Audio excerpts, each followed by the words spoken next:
Okay, we're live on Facebook. We're going to bring up our guest in just a second, Jade Rehder, and I'm going to play our intro so we can let people come in and so we can share through the network.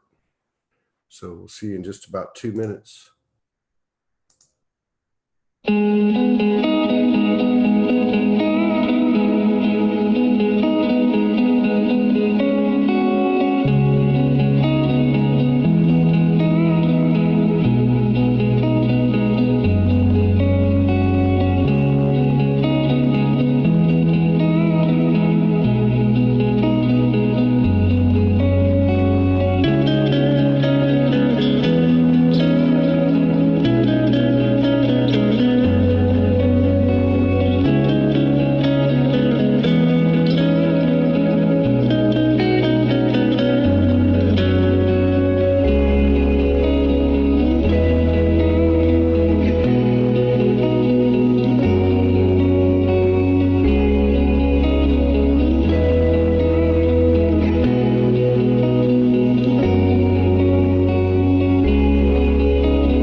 How's it going, everybody? Let me just fix this. A little bit of a late start, but we're going to be okay. We're going to make it. Everything's good. We got a new friend we're going to meet today, Jade Rehder. Let me pull her up on the screen. Thank you for your continued love, support, and contributions. Allow us to keep doing this every day. And these shows resonate, please share, as we are at the mercy of the algorithms of Facebook. Okay, here we go. Can you hear me? I can hear you, Todd. Oh, yeah. I just want to make sure I could hear you. How are you, Jade? What's happening? We're in a new decade. We're in a new energy setup, and it's, for me, it's luscious. Well, today in particular, I don't know if you felt anything. About 2 hours ago, something came in. I woke up at 8 this morning, everything was fine. And then, you know, I went and got some coffee and I didn't even drink any. And I was like, oh, I got to lay down. I don't know what that was about. In my experience, different genomes, right? Different setups of us, our different wiring and the different encodements that we have really have some of us in certain ways need a rest, and others be lifted up.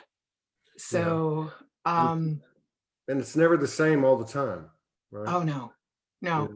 I mean, sometimes you're going to feel it and I'm not, and vice versa. Absolutely. I was, if we can step out of that comparison piece, and still be okay with sharing like you are and everyone who comes on your show is, that for me was my 2019 walk, was still willing to be sharing, knowing that we're staying out of comparison. Isn't that a very subtle intricacy that's occurring and actually expanding in our face? Is that we don't own anything. We're all conduits. We're all pulling down transmissions, downloads, channelings, organic intuitiveness, whatever you want to call it. And we don't own one bit of it. It's a community frequency moving away from codependent frequency that we're all moving into. And it is an open source community that we are not only aligning with, but expanding.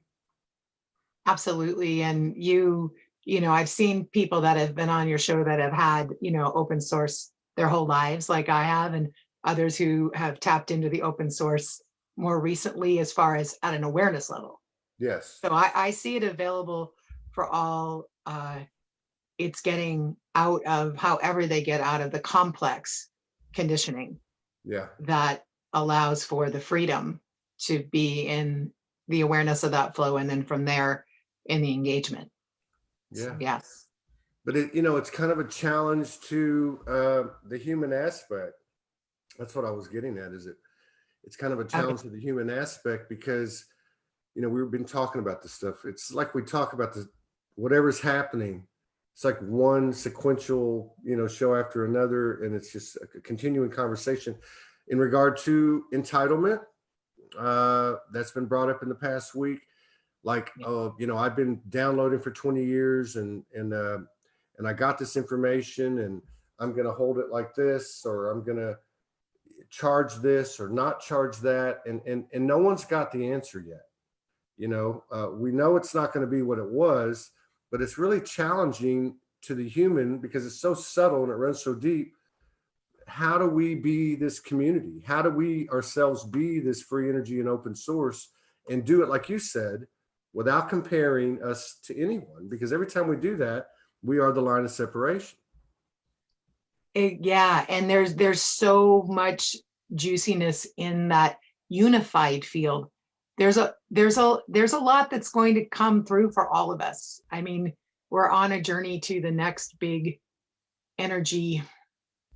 I don't have a word now, and that's in one timeline. So, and how many timelines are available in each and every moment? So, it's, you know, for me, that path is to getting into my deep heart, into my true heart. For me, the aloha heart. So being in that space where I'm coming from that unification of pure love and inner trust, like building our inner trust muscle. Yeah. So like there are things that I have put together, right? I've put them together. I've taken the open source, I've taken the ingredients, and I've made my own recipe. Yeah. And everyone has that capacity to do that, yeah, especially when they believe they can. Yeah. And it's yet, you know, we all get to be at choice on what we're up to. There's some old paradigm that's really up from what I'm experiencing. And I'm going to call it in that, you know, some that are like, hey, we just have to give it away. Are we going back to that old way of our gifts are different because they're metaphysical or etheric than, yeah, someone who builds a house? Yeah. So and I used to be a roofing contractor. So understand that I started roofing at 15. I was too for years and years. I owned a multi-million-dollar roofing company way back, and it allowed me to continue on my own journey of expansion, yeah, as a focus, you know. So no matter what someone's doing, understanding that, you know, whatever is incoming, whether that's money or ideas or connections or new codes and vibrations, that all of that is something to be really out of mine's better than yours. Yours is wrong. In 2019, I'll call myself into, I was noticing what I used to have as foundation. I was calling it wrong from my expanded perspective. Yeah. And then I was like, really, Jade? Because if you went down a path, you walked on a mountain trail, and you look back and it looked different than it did from when you were a mile back on the trail, would you make the view wrong? Yeah. No. So we're all coming through and tapping into. I come from northern Minnesota. Yeah, sure, you betcha. Don't you know, 30 miles from Fargo originally. Okay. So I came out, and this was my choice. I've had to call in my own choices. And I used to run right, wrong, good, bad, my way or the highway, and don't let the door hit you on the way out. Okay. Yeah. I know that. And you know, there's language that is uncomfortable energetically for me that works for others. Mm-hmm. And I used to make that wrong. And now I'm like, that's their flow. Yeah. They can tap that language and use the usefulness of the movement whenever they choose to. Yeah. You know, like really stepping out of, I know what's best. Yeah. And we have a lot of claircognizance on this planet, a lot of natural knowers. Yeah. And one of my favorite things is to have people take a look at the word know, K-N-O-W. And I go, a lot of times, just feel inside, go in your heart, what's going on? when you say, I know? Are you blocking the other person from bringing more wisdom and knowledge into your field? Are you saying no to your expanded self, your universal self speaking through another? Are you saying no to, I already got it, I figured it out, high ego complex? You know, like, where's that no coming from? Yeah. And often we're saying no to ourselves. Yeah. No, I can't take any more expansion in this moment. And you know, because people talk about, you know, oh, I had this awakening. And it's like, usually it does look a whole lot like you just ran a marathon on your knees. And it isn't a single occurrence for some of us. No. I don't think it's a single occurrence for anybody, is it? Well, their awakening can be, right? Like, yeah. And some of us, our awakening isn't a single occurrence. All of you that didn't have to go through this major thing and you were awake since you came in, it's okay. Like, really, those are the magic words in the human experience. I had to make it okay to be human because I got really tired of being human. Yeah. And I got mad. I have a heck of a lot of Pele energy running through me. I got furious with being human. Yeah. And then I made it bad and wrong. And I'm like, look what you just did. Like, you're not outside of that. Yeah. I'm like, stop. Like, and we've got to really be willing to question ourselves. Because you said, you know, we don't have the answers, Todd. And I would agree. What if we just live the question? Yeah. Well, that's right. That's very profound. Yeah, that's right. And, you know, and what I was saying about the awakening thing, and then of course the what we know or don't know, you know, it's tied to the same thing. Is, you know, I'm talking to people every day. I was talking to some really good friends of ours, and they're doing it. Vera and Augusti over in Europe, a lot of people follow them. And if I haven't asked them, but if I asked them, when did you wake up? They probably would say, well, every single day, because every day it's another awakening, you know? And then that thing with the, you know, knowing, I like that. KNOWNO, you know, it's like, who are you trying to convince, me or yourself? And I can say it to myself when I say things. Now, there's sometimes you just know, and we all can relate to that, but that's typically when you don't need to say a damn thing. You just go do what you know to do, right? Well, and that's another way to look at no, which is now. Yeah, now. Like, when you get that knowing that right now, like you're saying, you just go into that inspired action or that inspired energetic space, and it's now. So I had someone point that out to me when I was pointing, and I adore how when you're willing to receive. Now, all of you said knowers out there. I was a knower who knew the right way. I mean, I had a really strong right, wrong, good, bad program, like I mentioned. Yeah. And, you know, when it was no longer my way or the highway, and this has a lot. I have training behind me that explained to me that we have meta filters. Okay, we've got filters beyond our awareness, and people will call that your unconscious. That's the most conscious aspect of you from my experience. My thinking mind has less consciousness than what my expanded self has. So that expanded self, Nassim Haramein in 2017 was here in Ashland, Oregon, and he looked at a group of 50 or 60 of us, and he said, if you could do one thing and spread it around the world. So Nassim gets credit for this one. Stop calling the most conscious aspect of yourself unconscious. Yes. Yes. I get that. Feel it? Yes. Feel it?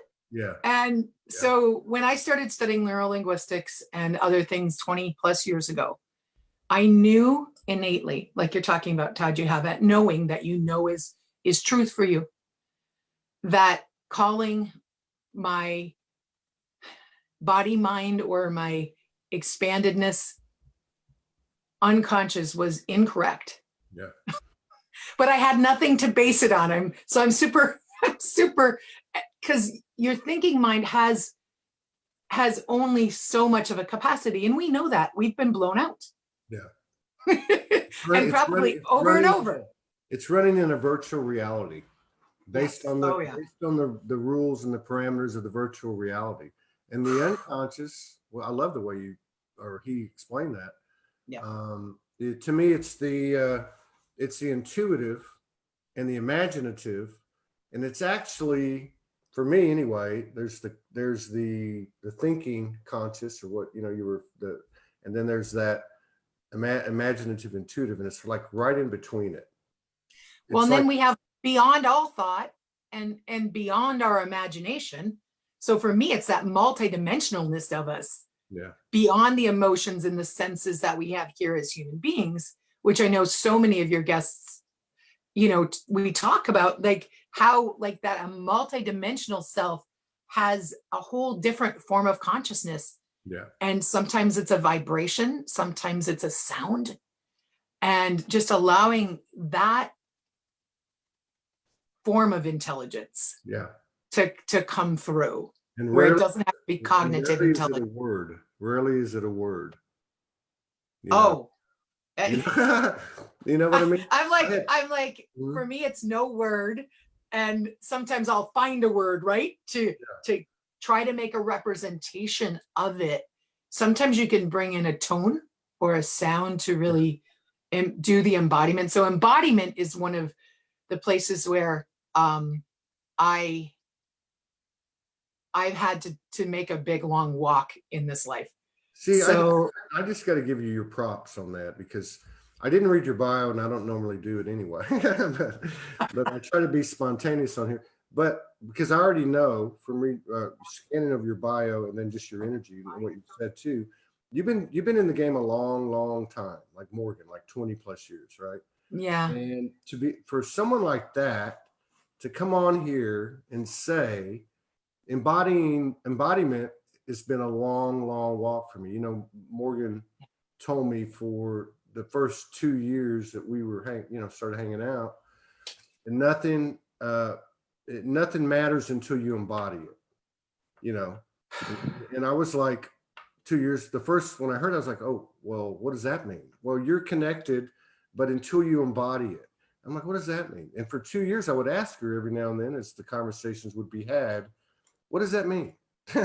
Until I finally realized, going back to what you said about the human, that's why, the hashtag here is I am soul. The second one's the human is the hero, because what you said is that, like all that stuff is obviously a blessing, but it's also a burden to accepting or embracing or honoring or revering the human part of this, Yes. To me, it is. And I know some people disagree with that, but.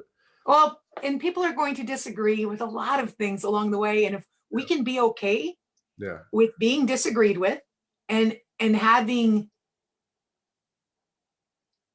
expanded conversations, like this is what everyone who has tapped into their fifth dimensional consciousness as a way of being really craves. And that's where Soulogy comes in. I mean, it's so beautiful that, there is a place where you're bringing people together and people can have these conversations can be shared. And then from there, the people can go in their own communities and have those conversations about the bigger picture. Now, maybe some people are super like me specific.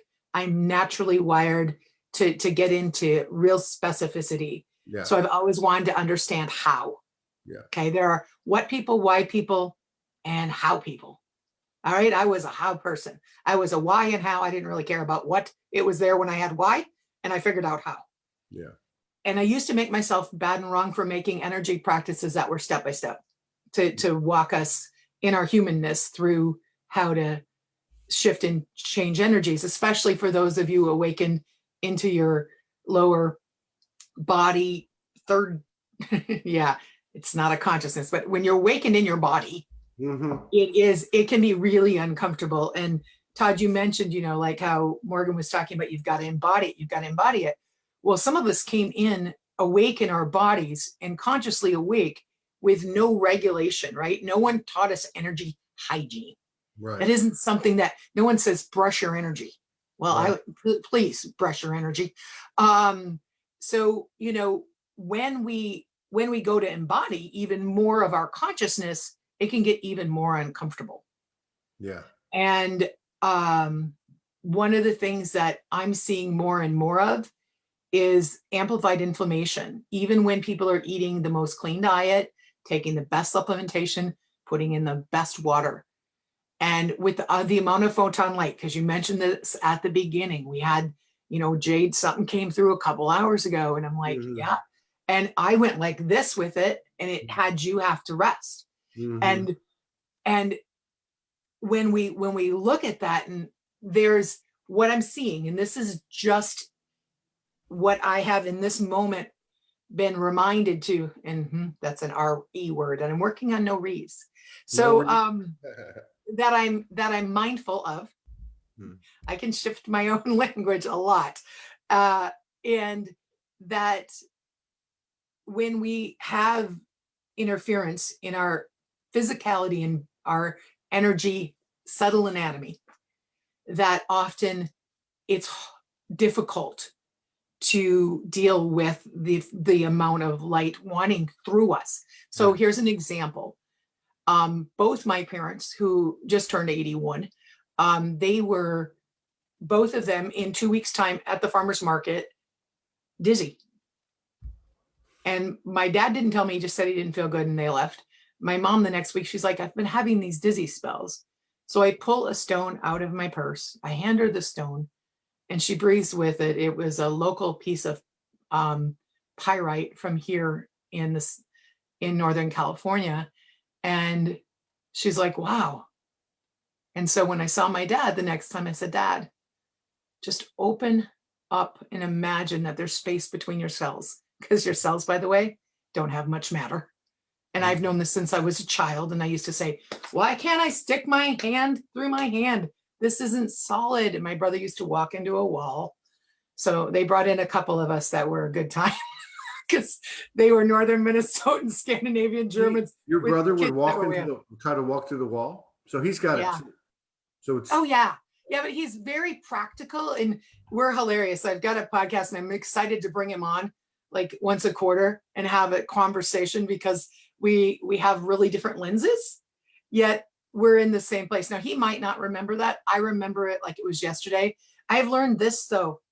I'm often on multiple timelines and have been my whole life. And so like people will, and we always say this, because of our filters and our perceptions, we can be in the same place and see three different things. Three different people have three different experiences.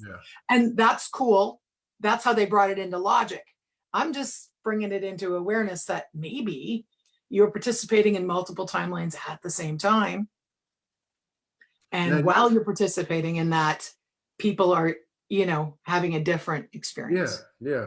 Now, people have talked about that, people talk about collapsing timelines, being on a different timeline, being in different dimensions while being cognizant, in the physical.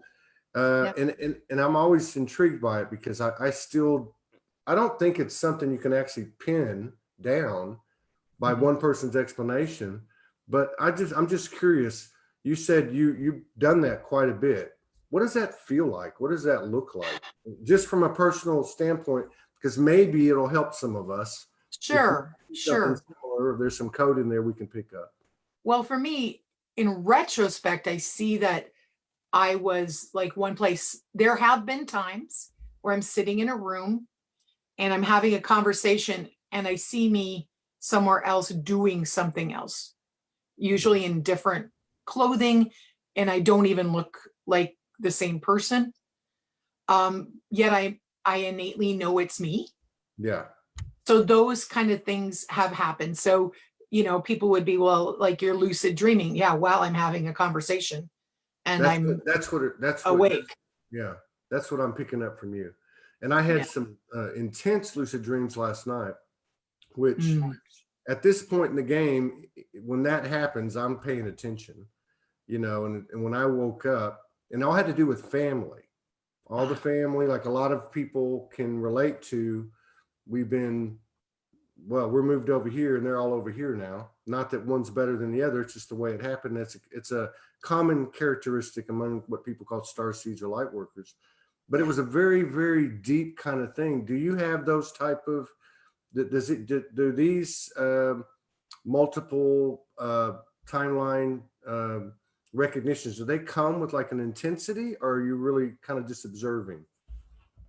In my experience, the vast majority of the time I'm just observing. I can't, at the moment, there's not any that I remember a visceral intensity. Like there, you know, like one day I looked at my kids and I'm like, did I go to a concert with this person? And they're like, yeah. And I'm like, really? Because I have a faint memory, but not really. And it's something pretty major that you'd think you'd recall. Yeah. So it's now, anybody who understands birth chart, natal chart astrology, I have a whole heck of a lot of fourth house Pisces. Okay. And I've got most everything is below the midheaven. So most of my stuff is in my expanded awareness and not really in my human awareness. So we all have our own, and this is one of my coaches laughs at me. We have our own hookups, I keep saying. And she's like, you understand that has a different connotation. I said, in my world, I'm just talking about how you're hooked into your bigger self, right? Like, this is where I'm coming at with that. And they laugh, and I'm like, they're like, Jade, you're going to embarrass yourself. And I'm like, really? It's your hookup. Like, that's the hookup that's going to bring you that juicier self, right? That juice that everybody wants to come from another place. It comes within our own energetic hookups. And I was so seldom in my body, Todd, that I broke all the toes in my feet multiple times. I have twisted my right ankle. So those of you that are energy reading, they're like, I'm like probably 300 times all the way upside down. My left ankle, quite a few. You want to talk about embodiment? I didn't have it. And I have an Aries moon, which is a really young emotional body. No offense to anybody with Aries anywhere. In me, when it's my moon, I had an awareness that it was, a very youthful, emotional body. And I was one massive ass drama queen to the point where I have recall of things that I'm like, you seriously did that? Did I do that? I'm like I used to tell people, and I used to move really, really, really fast. This is me like on first gear cruise. Yeah, I can. And they're like, but you move so fast. And I'm like, well, I move information within me fast. I move energy really fast. And for you, that feels like I'm moving fast. But I'm right here now. Did you ever have like trouble? I mean, I had this problem with especially in the old business world, where people would come into my office and start, I need to tell you something. And I'd cut them off and say, okay, and I never really understood that. I mean, I just knew that I had a knack or whatever. Then when I met Morgan, she started telling me, let me finish, can I finish? I mean, so I didn't even understand the importance of engaging this mirror of me because I was in my own little space there. And I think that's part of what we're doing here too, is like you said, you bring this piece, someone brings this piece, someone brings this piece. And by virtue of the congealing of all these pieces, each piece is expanded and, and it occurs, That's my experience. And that's that's juiciness to me, right? Like you have all these different pieces. So absolutely letting the mirror have the conversation. And if you are naturally telepathic, like I have been my entire life, and you already know what they're going to say before they can get it out of their cute little lips in the human world, and you're answering the question. This was probably 25 years ago. A friend looked at me and she goes, I didn't even get to start what I was going to say, Jade, before you answered it. And so, giving people the ability to be, like you're saying, and this is one of the 2020 words that I really see as a collective, is allow for engagement. Yes. Because that engagement energy has an amplification that can bring us into a place that we may never have been before. And we really are shedding the shadow of the Pisces era. And that is and some people will vastly disagree with me, but there's an over oneness. And what I mean by that is like where I think I'm you and you're me. Like if we're really specific, we think oneness means we are everyone. I took responsibility for everything that everyone else chose. When I learned that tenet, that was my own choice. Yeah. And that was a really big spiritual thing that had me stuck. And then I went, wait, when I create autonomy, my choices are my choices. Now we're all in a unified field. My friend Renee LaBelle gave me a really beautiful metaphor. She goes, Jade, you're a drop in the ocean. And as the ocean, we're one unified field. Yeah. And it's like, yes, but you're still your individual drop, and you're here choosing to express through your lenses, through your personality, and often through our wounds, right? Like we're expressing. The first time someone said, do you want to be a wounded wounder or a wounded healer? I was in a room of about 600 people and I stood up and screamed, wounded healer. And nobody else said anything. Yeah. And the leader was like, this was a rhetorical question, but we know where Jade is. And I was like, but, you know, and Chiron has a really bigger picture, and it's about really allowing ourselves to be in the wholeness of our heart, even with the wounds and the cracks. Yeah. Well, that is the wholeness though, you know, I mean, that to me, that's like, and I think that's what one of the things, and I guess we all learn, and I go back to my relationship a lot with Morgan, but it was, you know, and I hate to say this about myself, but I guess it had to be true. So whether it was her or somebody else, I would look and go, well, you know, almost like, well, it's not this is just the way I operate. You know, like you were talking about, fast, and you get everything, and you cut people off, or I did. But what I missed was that from their humanness, it was a perspective I had no idea existed. And then you start to put, you know, it's one thing to be empathic, but it's another thing to put yourself in someone's shoes and start to take on these other perspectives. And by virtue of that relationship, which was a physical representation of an energetic impression being made upon me so that I would come into further alignment, I was able to honor and respect another human. Therefore, it began to, you know, everything went from there, you know, and it began to happen to me from me, you know. Absolutely. And as someone who has worked with her own empathic gift when she finally allowed herself to own the world for what was going on my whole life. I mean, I was raised in a town of 300 on the outskirts. So I only had like the overlap of 4 people. First time I went into a big city, Minneapolis, St. Paul, I asked everyone to put their coats on me because I didn't know how to stop what was coming into my field.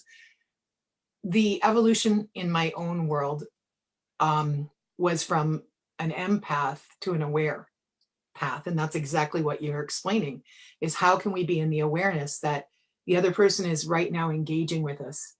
And they also, you know, my brother will tell you he never used to get to finish a sentence.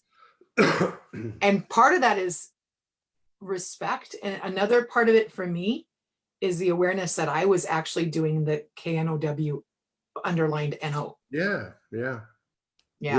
I was in the and I say it on the show all the time, you know, the highest for me anyway, the highest transmissions, download channelings, and activations come from having these conversations where we absolutely honor and revere the information whoever's pulling in from whatever they're pulling in, but we can't forget about Jade, Todd. We can't forget about, you know, what do you do when you get triggered? You know, how did you transform this shadow? What did that feel like? Did you curl up in a ball in a fetal position and start bawling the other day like I did? You know, whatever it is, right? Right. Or I often will go to the other side. So I will take the question and be like, I'm out for a while. And I'll go to the other side and make a request. Yeah. Because my expanded communication is like, meditation is one way, but literally I will go into unconscious as a human being and come back with the answer. I'm being guided to share something that might really help a lot of people, especially if they're naturally picking up a lot of energy around them.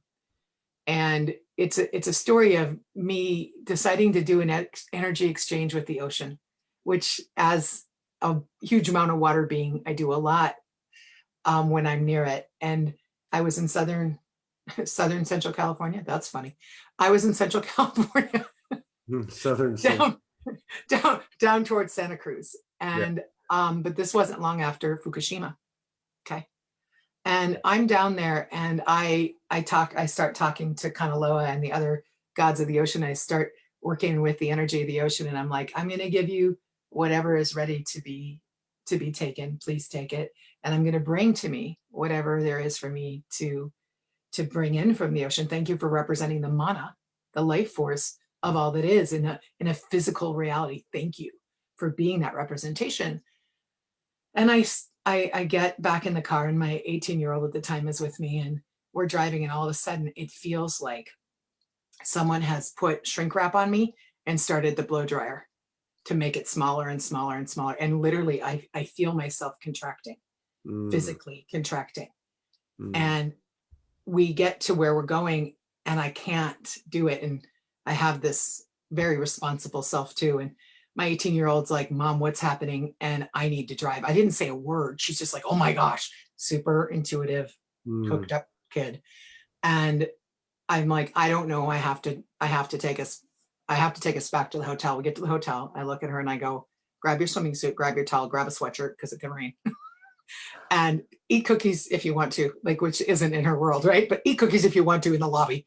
Like, I need 2 to 3 hours before you come back to the room, because she's so receptive. She was still a sponge at the time.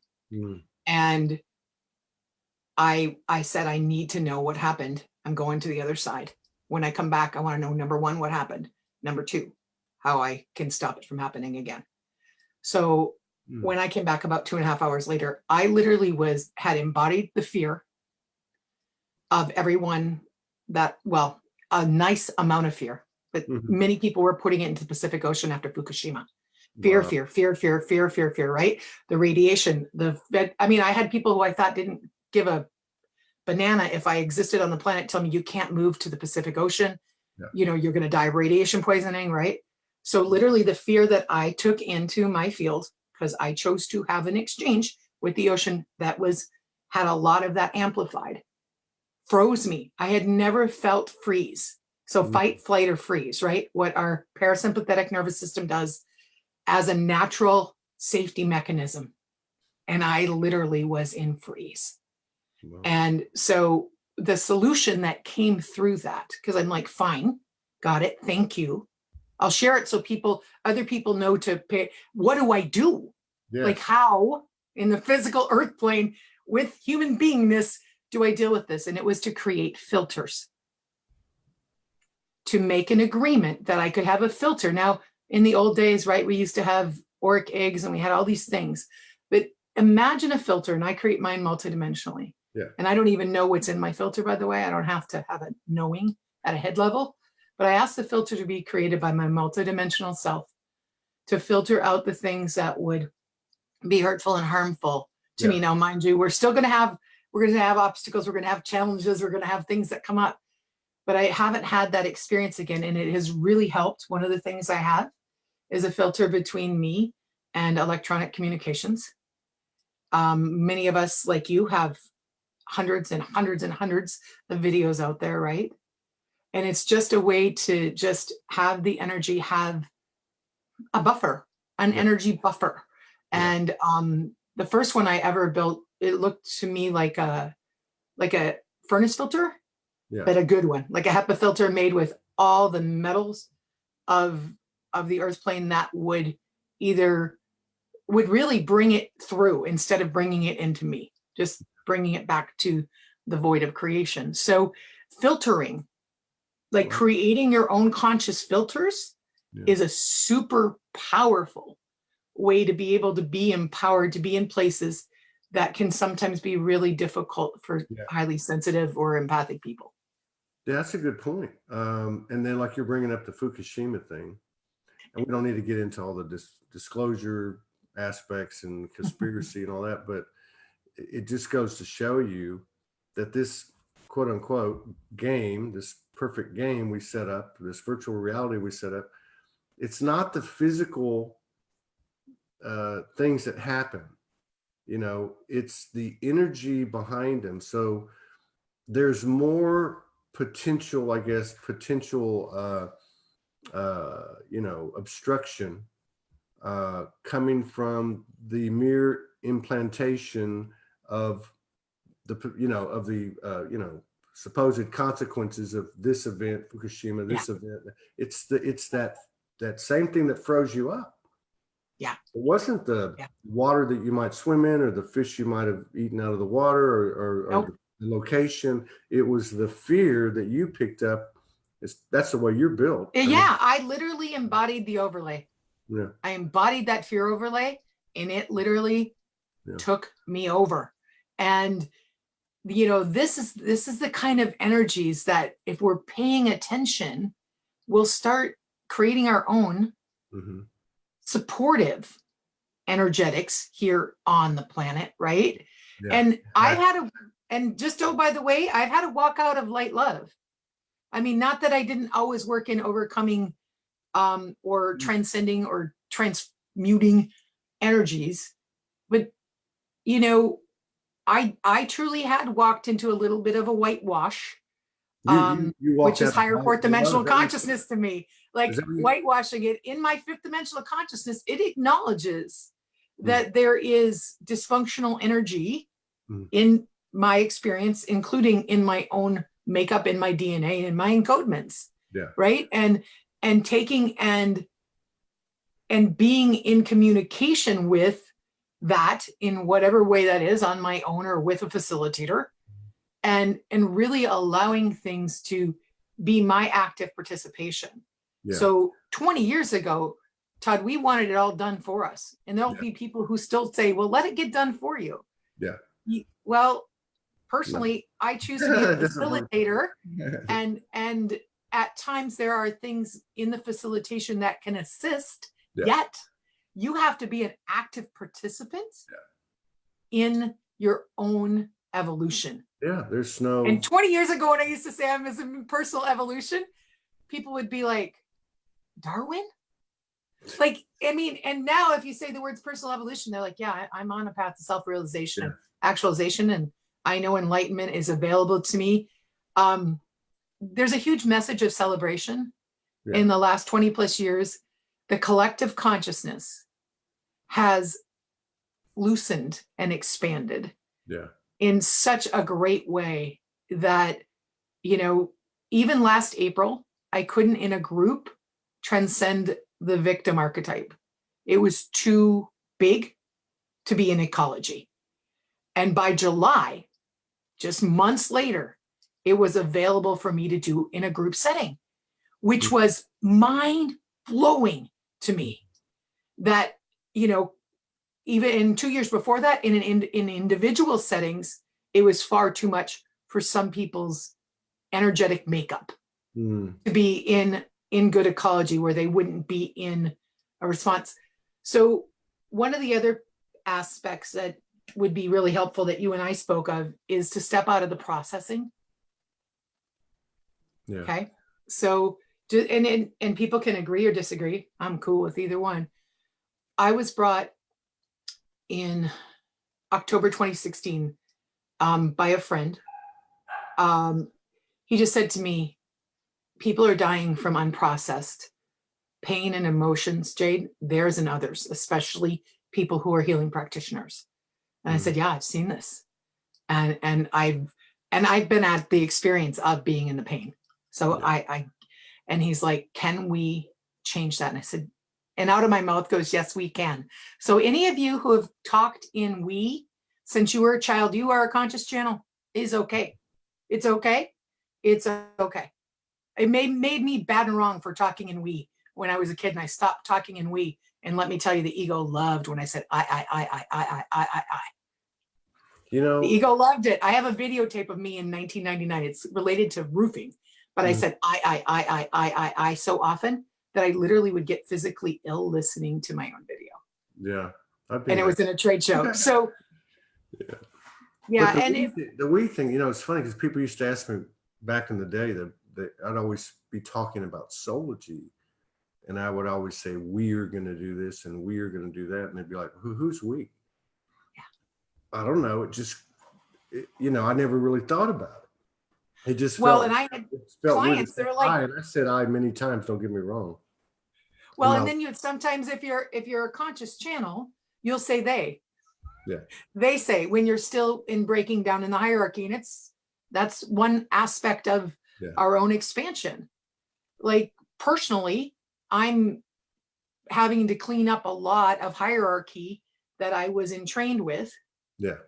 And I'm actually okay with stepping outside of the entrainment that I chose, and being it is still what it is, and it's okay, because sometimes we have to have those steps.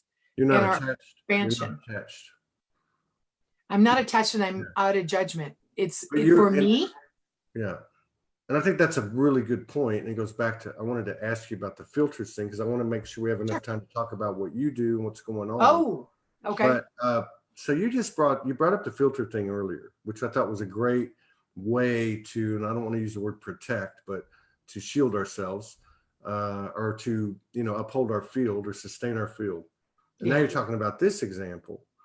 You know, so I guess my do you ever get to the point, because that's kind of what I see as you're telling this story, because I can relate it to my own situation and what I've observed in others, where like I came into the game and these 6 ascendeds were talking to me, and Jesus and Magdalene and 3 spirit guides. And then as time's gone on, they've all kind of gone to this one voice. And is it my voice, or is it, you know, there's the dialogue, you know what I mean? But what I'm trying to say is, do you consciously remove the filters as time goes on? Those kind of filters, Todd.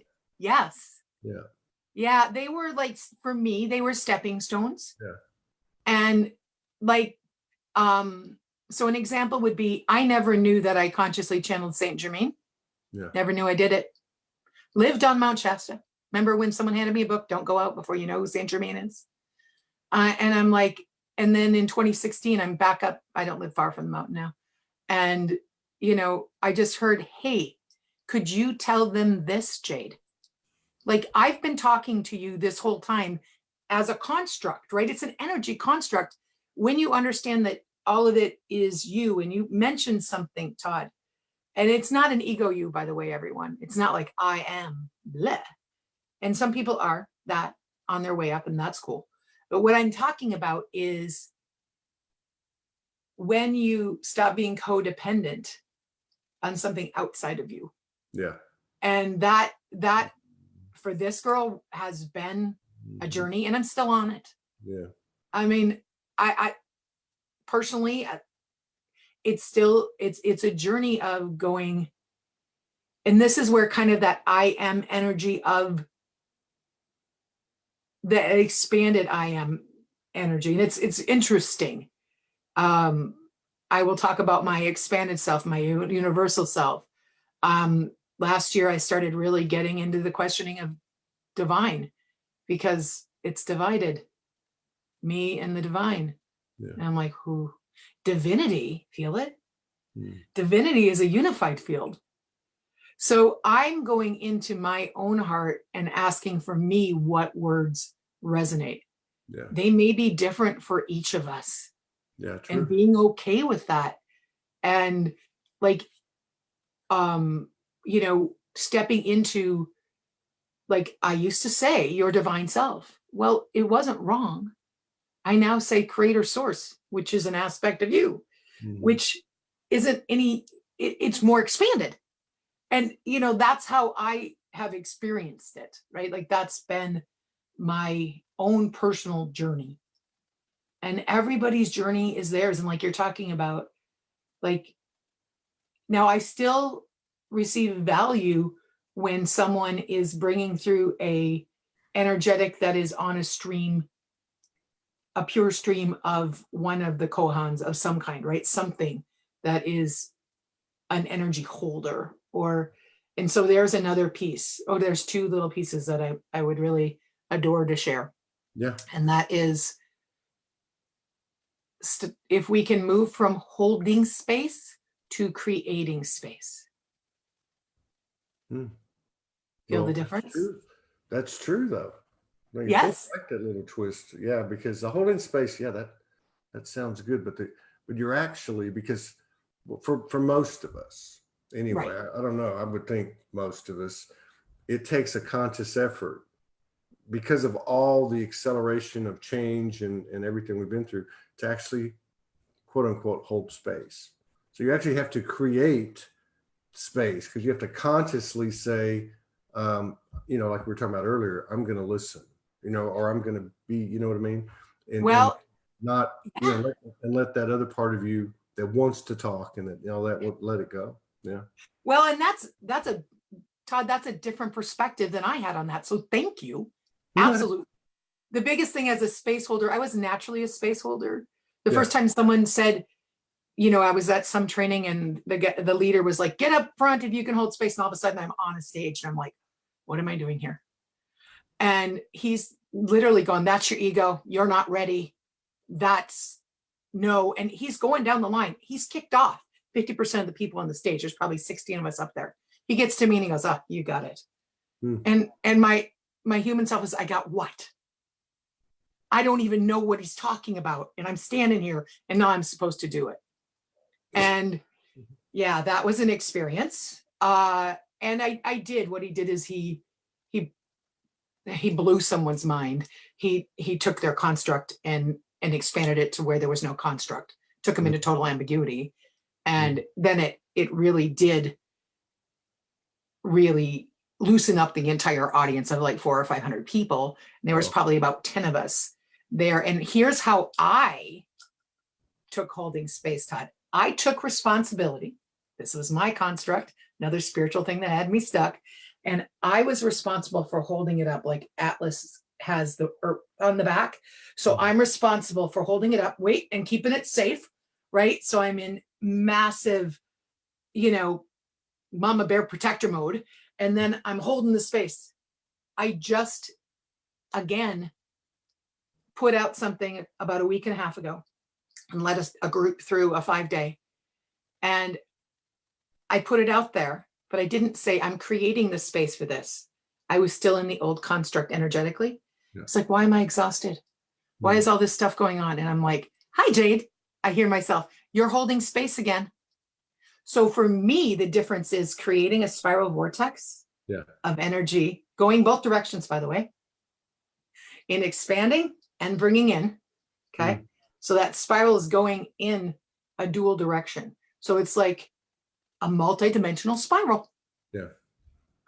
And so when I'm creating space, it gives the ability for the other to be participating in their own active transcendence and transmutation of energy. So it's not in me. And can I draw a little picture?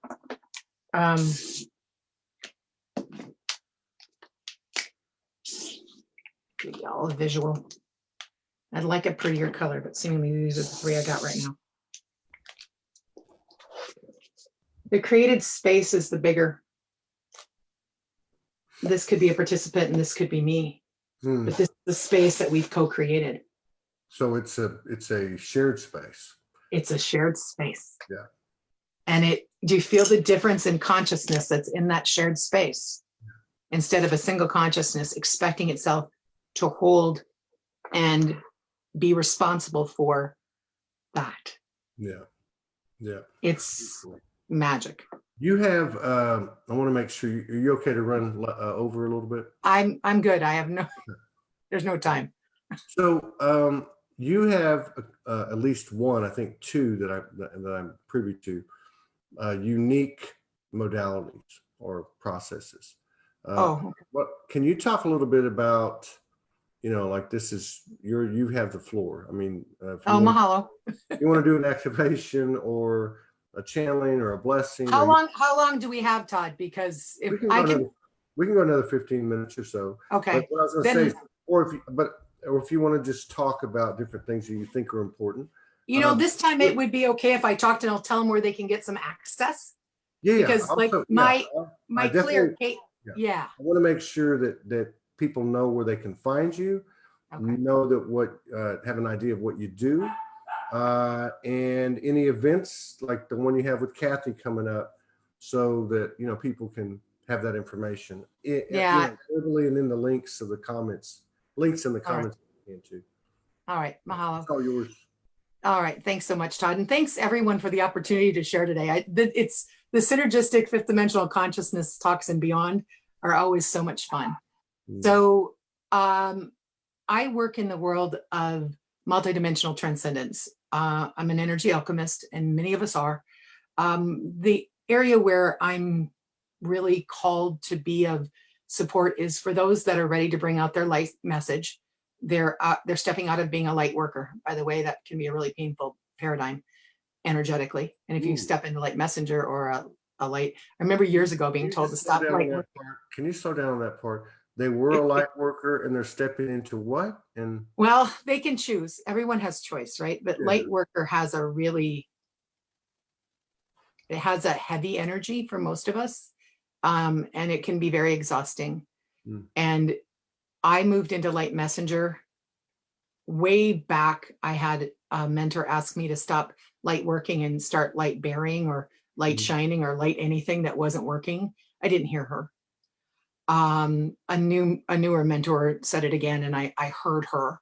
So ultimately, back to your usage of words and connotations, you reprogrammed yourself.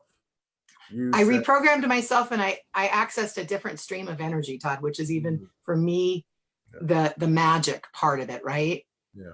So and a lot of people who are ready to get out and really make the difference they're here to make have had difficulty being seen and heard because of the conditioning that they carry. Some of it's in their DNA, some of it's multidimensional. So in 2016, I stepped out of working only in the earth plane. And when I chose that and then was mentored into those energies at an aware level, they'd always been with me. So I have a way that I work with multidimensional energy that I call clear. It's a channel of energy that I've always had with me and more. But KLEAR, all caps, and they stand for groups. And they don't want to be individualized. And it isn't that others couldn't, it's they just have, again, we're back to hookup, right?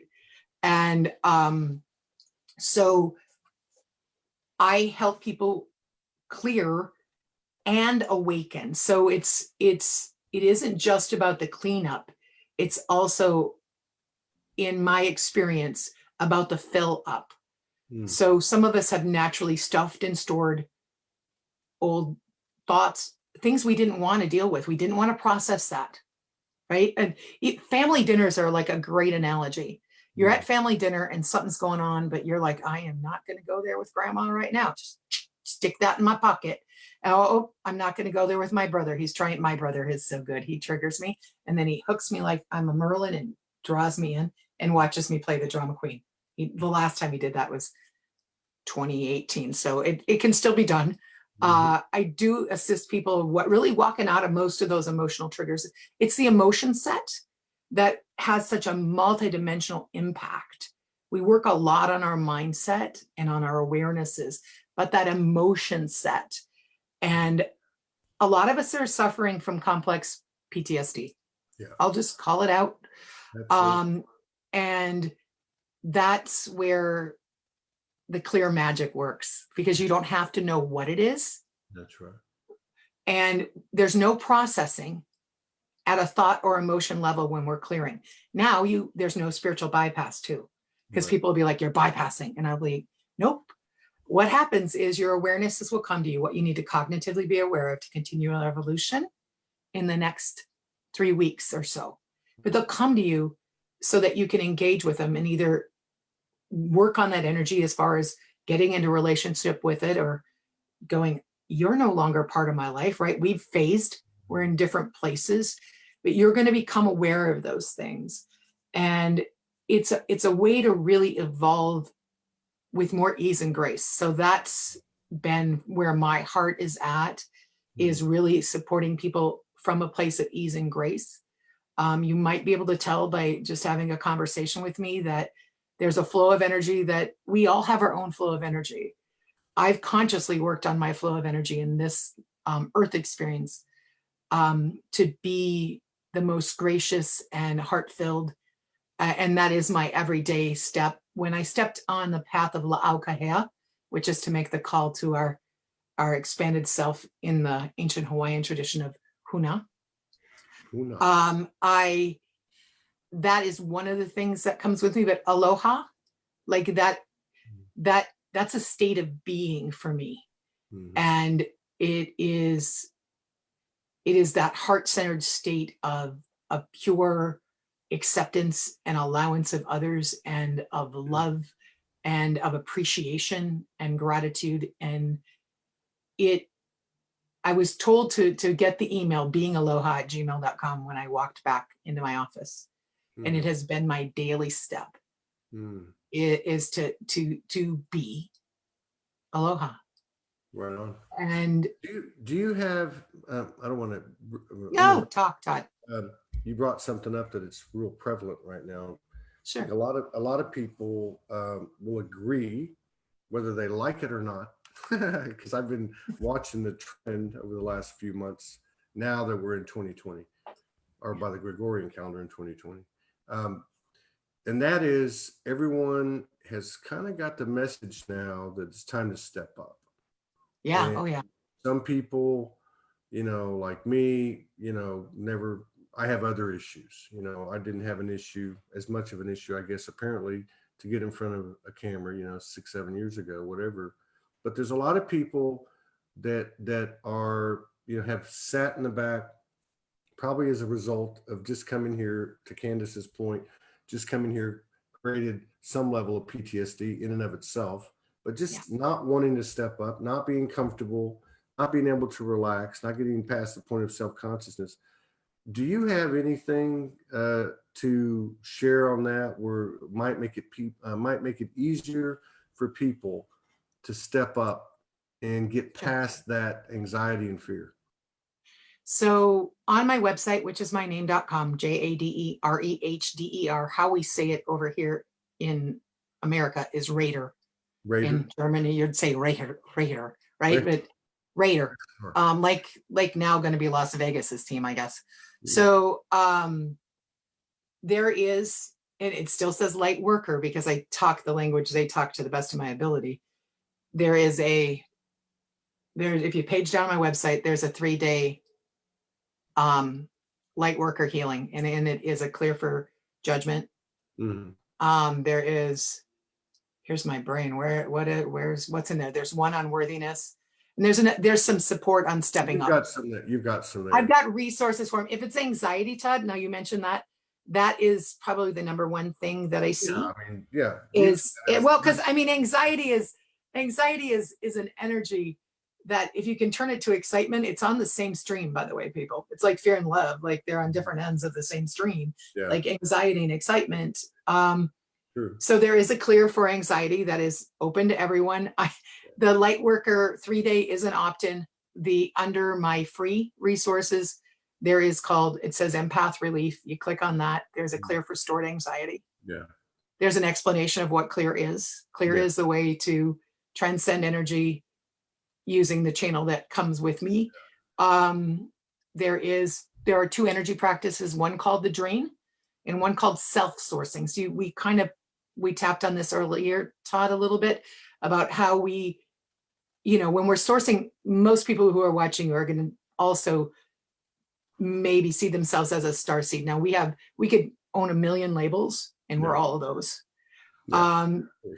We go to and so my definition at this point of soul, which is interesting to me, is star origin unified light, because someone was going to interview me on soul seeking, and neither one of those words is congruent with me. So I started going, what's it for you? So star origin unified light, or source original unified light, that's really what we're talking about, is that light inside us. And so that self-sourcing brings you into that connection.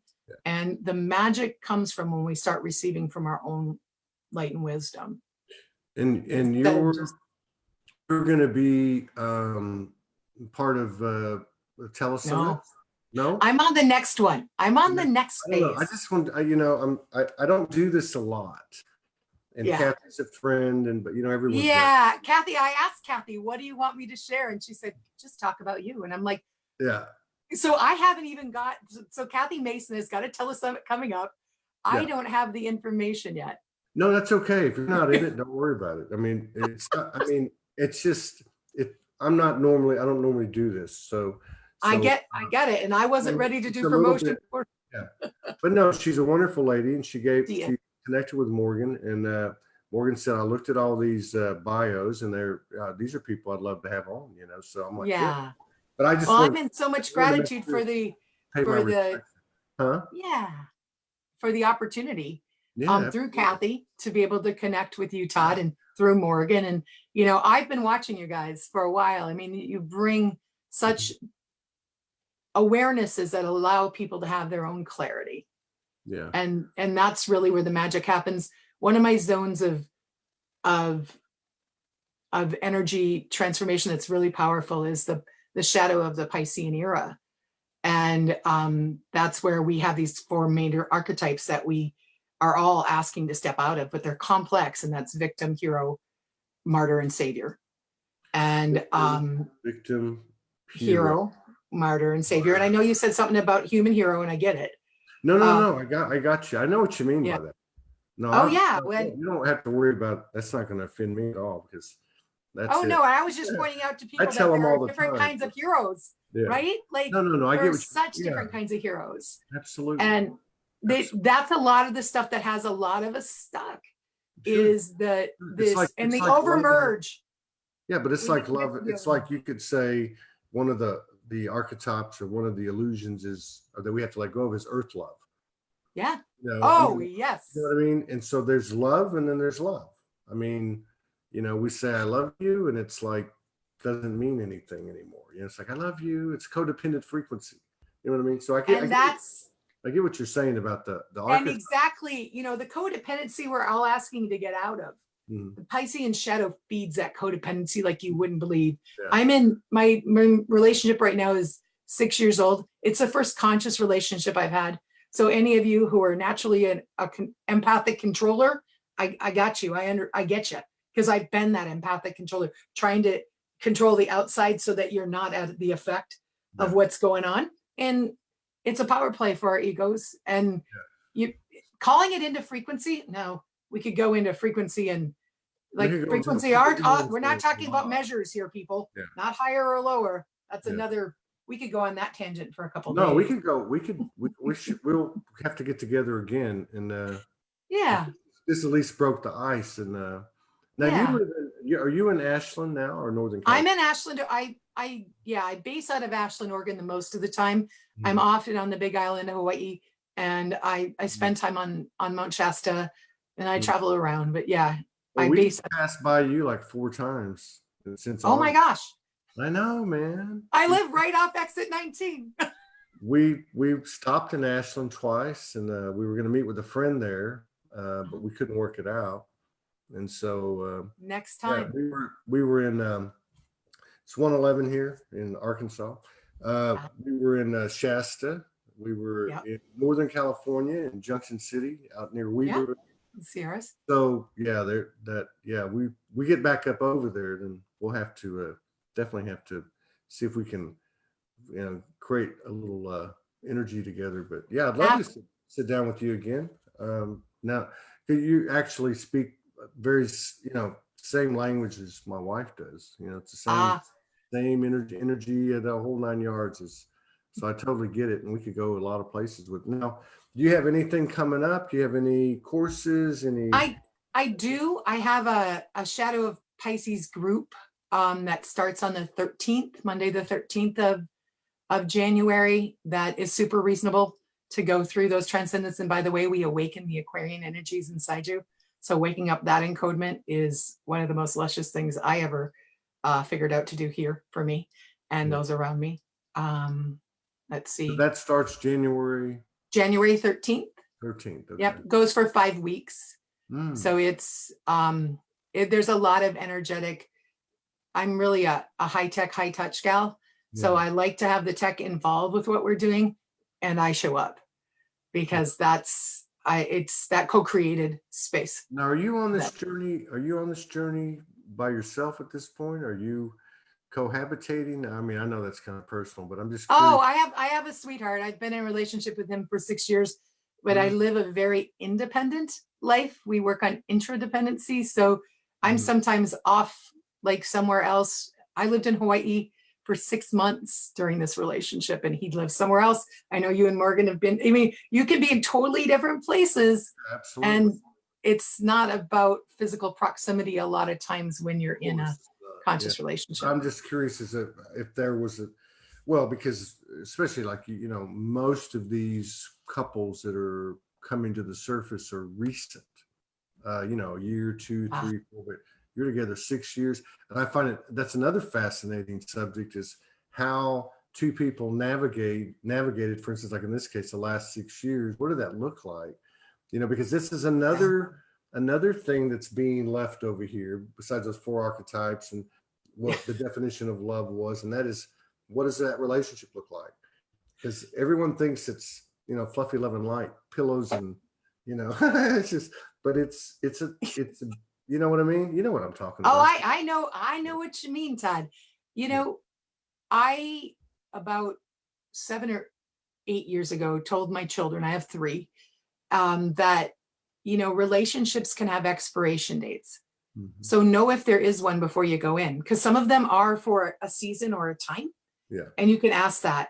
And this relationship for the past 6 years, when we came together, someone goes, "What are you guys?" I heard twin flame, soulmate, no karma. So we know our stuff is our own. Like we really do. Like if we're upset, we know, what am I creating here? But we have a lot of conversations. And that's the thing, even if you don't know it, which we do know it, is that as these things occur, which do occur in the old relationships, the only difference was it was codependent over there, and over here it's self-reliance and self-ownership. And so I love it. We talked to a couple the other day, and she said, the games are gone. You can't play the games anymore. I'm like, yeah, that's easy. See, that's easy. The manipulation fell away. The puppeteering fell away. We're really independent beings, so like we can go at it at times. Yeah. He walks a solitary path. I'm like a herd girl. Like if you look at our Chinese, he's like fire monkey. I'm fire horse. We got lots of fire. Like, you know, and I just use those labels to find awarenesses, and from then just be aware of the differences. Like he isn't in the world that I'm in the way that I'm in it. I've met quite a few people as we've had this type of discussion, and they talk about that. And and I've even had a couple of people come on, like you're describing, the couples like that, and it's fascinating. But I think it's so important to pull all that information out there and pool it together, because like Morgan says, it's like a buffet.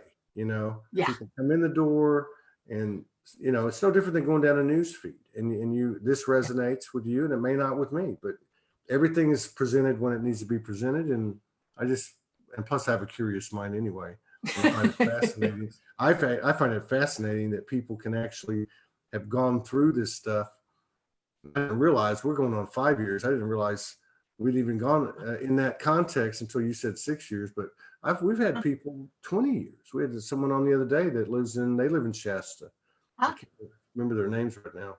Hanan and Sarah Sophia, I think. Okay, they live on the other side, yeah. Yeah, and they talked about how the first half, like up till like say 2010, it was, you know, he was in charge and she was quiet in the background, and then boom, everything shifted. But even when the feminine body maybe was the louder one, you find a relationship where there's an equal voice and people find their voices. I mean, personally, part of it is where my astrology is, and part of it is where my numerology is if I want to look at whys, right? But I mean, relationships are where we tend to grow. And it could be a relationship with the grocery store clerk. It doesn't have to be someone you're living with. Yet, you know, when you can let them be them and they can let you be you. My mom, when she met my sweetheart, she said, "Ooh, he's the first person you're going to be able to be yourself with." Wow. All of you is going to be able to show up to. And my mom would never say my mom is a prophet, right? Your mom has it. Oh, but she will tell you she doesn't under, you know, they watch me, they'll be watching this, but she knew, she knew that I could like do my full lotus blossom. And even though it might be uncomfortable at times. So the agreement that we made before we went into relationship is it would be conscious. That if one of us had outgrown it for any reason, we would just say, I'm not feeling, it isn't working for me. I'm going to go this direction. If something else came in that was for us to grow and change with, even if it was another significant other, we would have the conversation instead of going into that old codependent patterning and that blamer and all that victim stuff. Totally different. Then, I mean, I celebrated the last decade. Yeah, it's a powerful proposition. I think obviously the feminine energy in both genders is the expanding, the more expanding frequency. And now I think you're starting to see, because of what's happened, you're starting to see some of the divine masculine frequency come out in people, men and women, and the struggles that are required, or the steps you got to take to get there. And that was that's one of the gifts my sweetheart brought, was a really nurturing masculine energy into it. And he has me step into more of my flowing feminine. Because as an elemental healer, one of the things I did a lot of was fire and air as an expression. Where if you look at my natal chart, I'm water and earth. I don't see so I'm not a good harmony. I'm not a good light worker. I don't know any of that stuff. People come on and like, oh shit. You don't have it's just one way to make an awareness. And there's but I mean, if you think about it, we have all the elements. But well, like you said earlier, it's the way you're plugged in and or whatever, hooked up. And, you use such a nice word, plugged in. I might start using that. That'll keep you out of trouble. But I don't know. I kind of like trouble sometimes. But you know, rock the world, right? You know, but I look at it as part of the cookie crumb trail home. You know, I mean, there's no doubt that astrology and planetary alignment, celestial body movement has affected us. So I'm at the point now where I look at everything and say, okay, so much of the stuff that we've become aware of and learned and stuff, it's what gets you to this point doesn't always get you to the next point. And true. We're leaving a lot of stuff behind. So it makes me start to wonder now about the Gregorian calendar, Lemurian calendar, you know, whatever it is, anything and everything, has it served its purpose now? I mean, because the thing about astrology, though, there's so much stuff, and I've had natal charts done. There's a lot of stuff on point, but I've also seen it explained other ways, and it's on point, you know. And there's expansions beyond the astrologies that most of us have ever experienced, right? So, you know, if we're looking only from one view, my friend Renee Lebeau points out Mercury's only retrograde when you're sitting on Earth looking at it. Think about it, like boom. Yeah. It's like, is that even valid from another point? And some of us, I was talking to an astrologer on Monday, and some of us are going through the gauntlet before it's happening in the earth plane. That would be when we're aware in our multidimensional self. You go through those things. I mean, I was given a directive, Jade, be one of ground control this year. Be willing to be ground control. I mean, I literally created a mentorship monthly thing that people can become part of, so that they feel they have a ground control if that's what they need, right? In their own timing. So there's a lot of us here that can assist in ground control. Yeah. How do you, I don't know about you, but I keep seeing all these colors going on. So I think we're supposed to stay on for a few more minutes. But so and you know, too, is this, you talked about the wounded healer earlier. There's this, what I would call like a 5D healer kind of frequency now. The Yogi Guru thing's kind of gone away into last year. You know, so it's really interesting. You know, no right, no wrong, but it makes me wonder, as everyone is expanding, what that's going to look like in the, let's say, the healer community or the practitioner community. What is that going to look like? Because it seems like, in talking to practitioners over the past year in particular, that their clientele is expanding. The modalities and processes are modified and expanding. Absolutely. And it's not a one-off visit, but it's not a long-term relationship anymore. It's more of like a onesie, twosie, maybe three, and then they now have the same, abilities or capability that, at least from the modality standpoint, that they've been taught, that the practitioner does. So, what do you think? Well, and I see that the codependency with the outside healer is over. The codependency with the outside teacher or guru is done. I was just being guided to do a video on, it's okay if you've outgrown what you've learned. Yeah. It's okay. And it doesn't make what you learned bad or wrong. And, we have these constructs that we held ourselves in, and I held myself in a long time. There was 11 years where I was told to step up. From 2005 on, I was being screamed at from my expanded self to move. It took me till 2016 to do it. So really, and I was still seen and heard no matter where I was. I just wasn't willing to stay and be resilient, which is to re-enter the silence for me. I stopped persevering. That was very where I carried the sword that was heavy and tiring. And when I asked for the lightsaber, it became lighter and there was more fluidity. Yeah. So the difference in my own energy field, when I'm persevering, I'm pushing, or I'm being resilient. And then I'm like, what is resilience for me? And it's like to re-enter. Re-enter. Inside. Oh, re-enter. Okay. Yeah. Re-enter, like going from the inside out instead of the outside in. And that's where I really like the 21 day, 3 sessions, 21 days, that I've got a 21-day journey where I help people actualize into their next expression of them, where they've got the tools and they're ready to move, because we're at a speed where we each individually can move at such a faster pace. And I see the different generations having different amounts of conditioned energy in their field from society, from the lineage. And I'm so grateful for the amount of freedom that the younger people are coming in with. I adore millennials. They are the ones who sometimes need a single session. They want to be calibrated to where they are, and then they go. And then some of these new ones coming in. We've had some on the show, like a 9-year-old and a 13-year-old, and even like 17, 20. But it's like some of these young people, what we call young people, you just sit next to them or in the same room with them. You just pick up that, no words even need to happen, it's crazy. That's, that vibratory trance state, which we came into a more dense vibratory state. They've come into, I remember I was on somebody's radio show and I'm like, you're welcome. Baby boomers and Generation X say you're welcome. And thank you for being here. And thank you for being here. I don't see them as entitled. In fact, I see more of my own generation who runs the entitlement program. We have You Owe Me program piece that's so strong. We still have it though, people even just saying, we were talking about this the other day.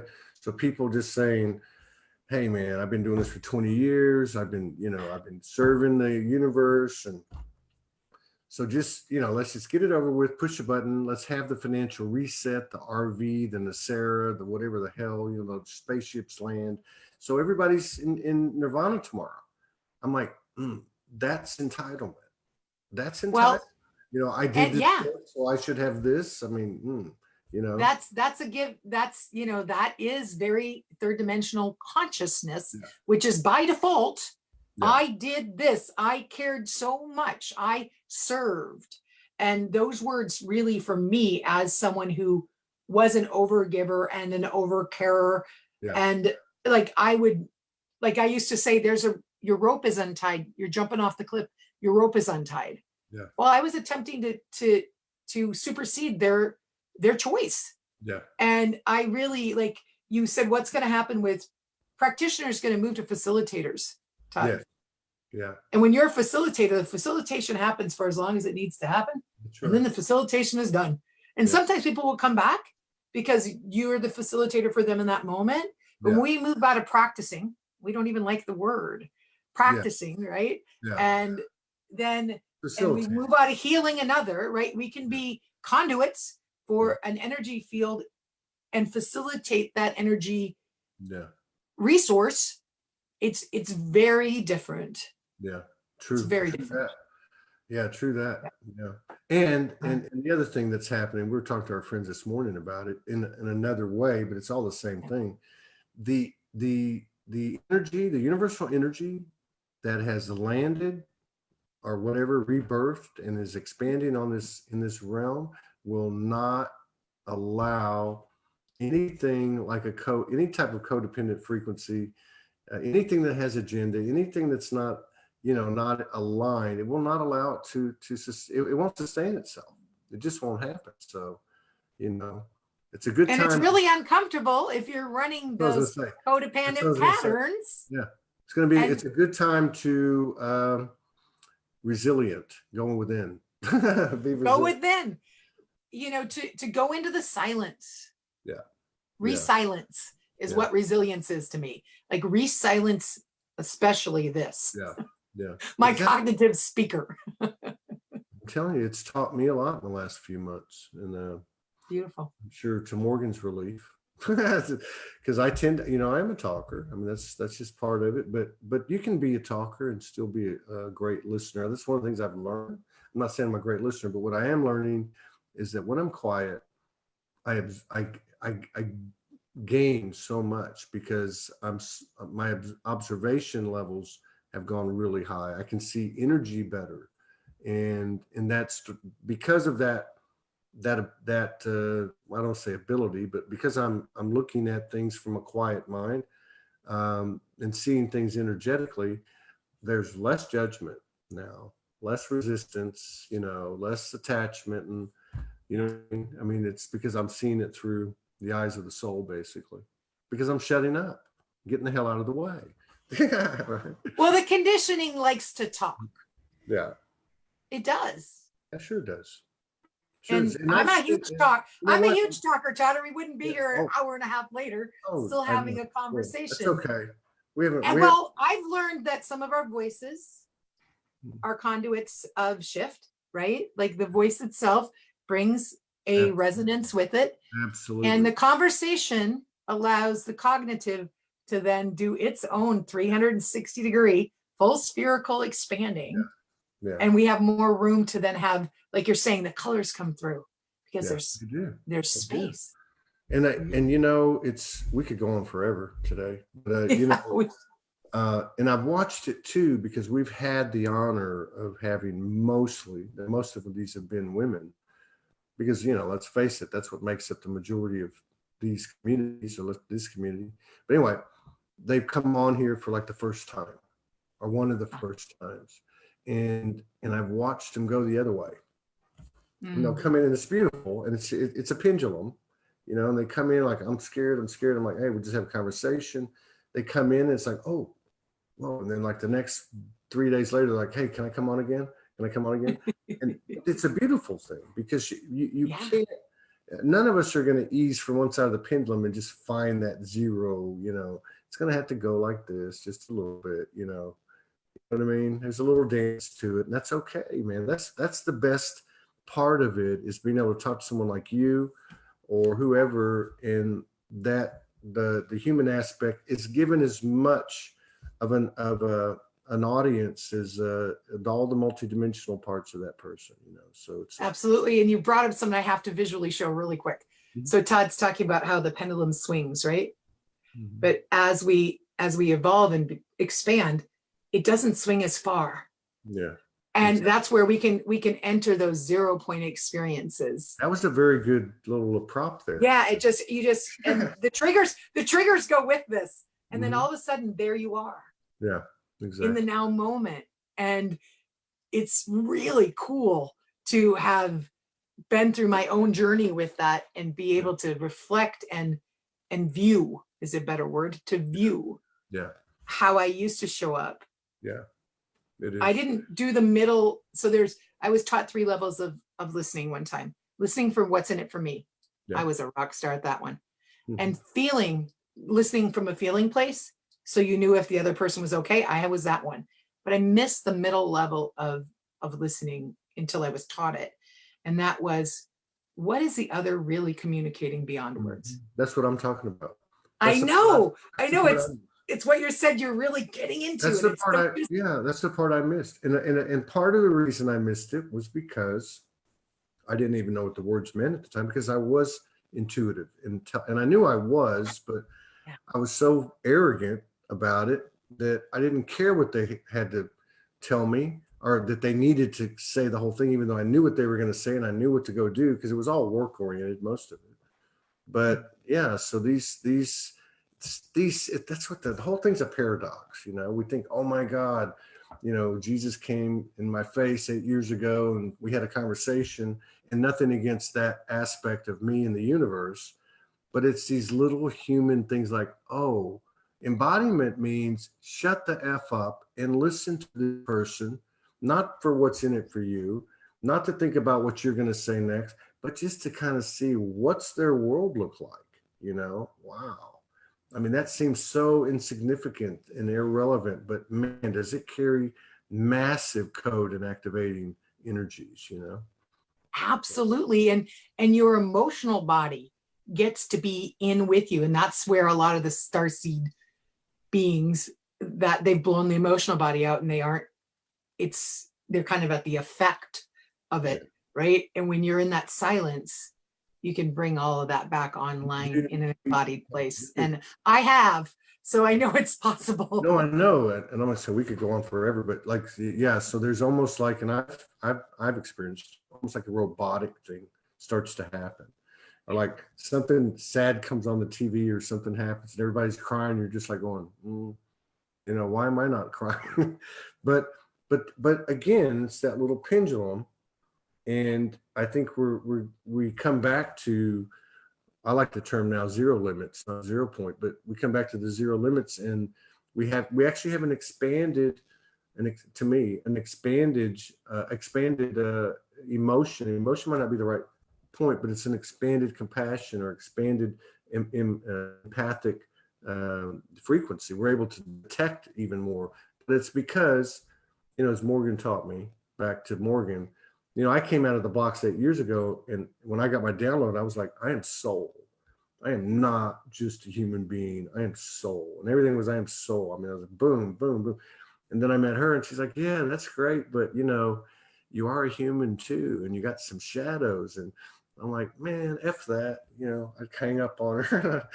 But it wasn't until I found my human that I really found my soul,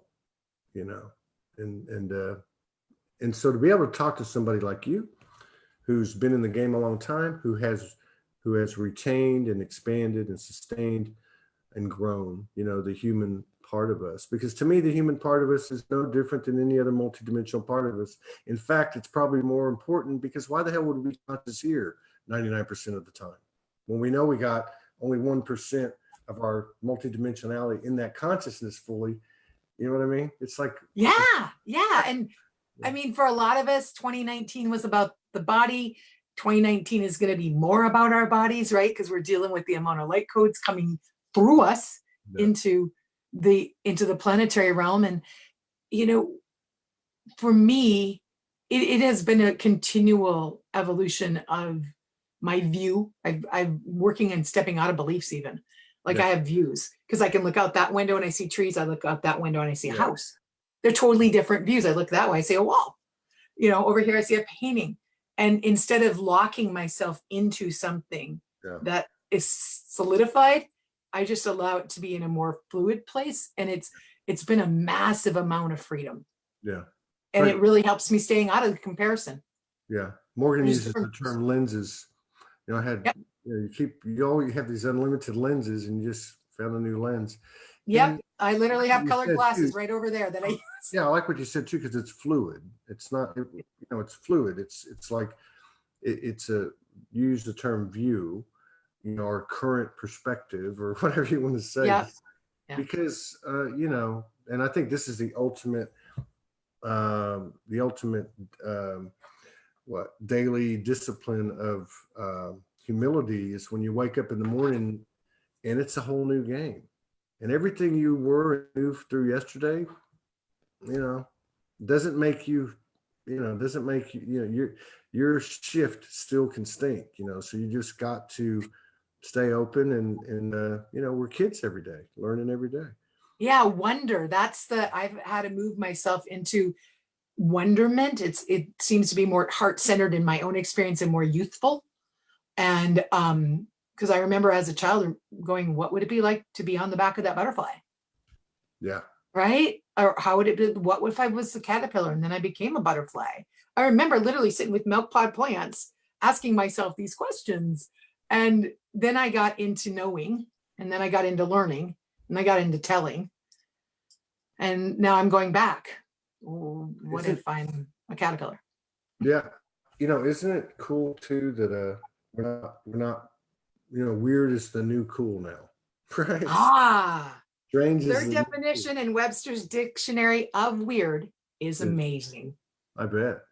Because probably 10, 12 years ago, I asked my assistant, I'm like, look up the word weird. Everyone keeps saying it's weird, it's weird, it's weird. What does it mean? Start reading. And she read, unusual, strange, da-da-da-da-da. And she's like, amazing. I go, stop, that's it.